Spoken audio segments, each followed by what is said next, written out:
రాజన్న సిరిసిల్ల జిల్లా వేములవాడ పట్టణంలోని 14, 21, 28వ వార్డుల్లో పలు కుల సంఘాల భవనాల నిర్మాణానికి మంజూరైన ప్రొసీడింగ్ పత్రాలను రాష్ట్ర ప్రభుత్వ విప్ ఆది శ్రీనివాస్ ముఖ్య అతిథిగా హాజరై అందజేశారు.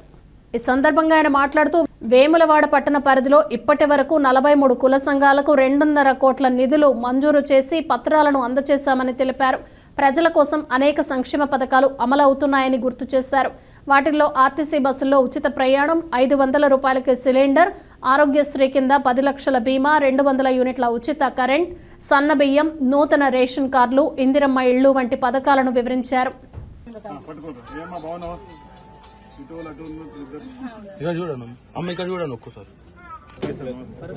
చేసుకుంటూ మన కాంగ్రెస్ ప్రభుత్వం ఇందిరమ్మ ఇండ్లు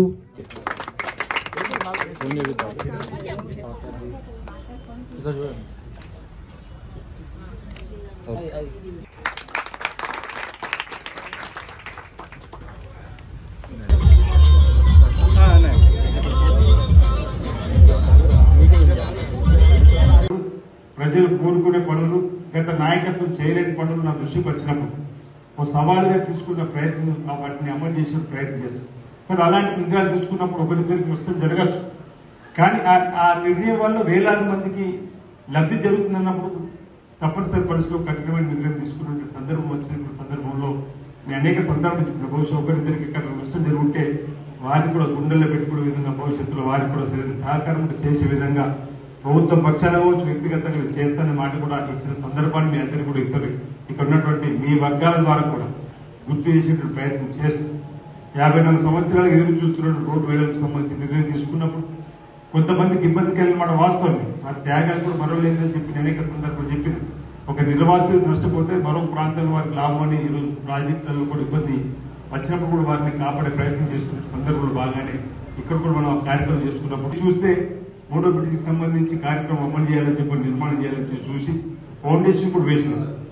నిన్న ఒక తల్లి బాధపడుతూ తిట్టినటువంటిది మళ్ళీ తెల్లరయ్యో ఈ విధంగా అనేది కాకుండా ఒక తల్లి అనేది వాడుతున్న కొబ్బరికాయ కొట్టించండి. తీరా ఆ తల్లి ఆ రోజు కూడా ఏమన్నదంటే, మీరు బ్రిడ్జి నిర్మాణం చేస్తామని ముందుకొచ్చారు, కానీ మాకు ఇక్కడ నష్టపరిహారం అన్నా పైసలు మీరు ఎట్లా మీరు పన్ను మొదలు పెడుతుందని చెప్పడానికి తీరా ఫైల్ చూస్తే 6,90,00,000 రూపాయలు వాళ్ళకు పరిహారం ఇవ్వాలి.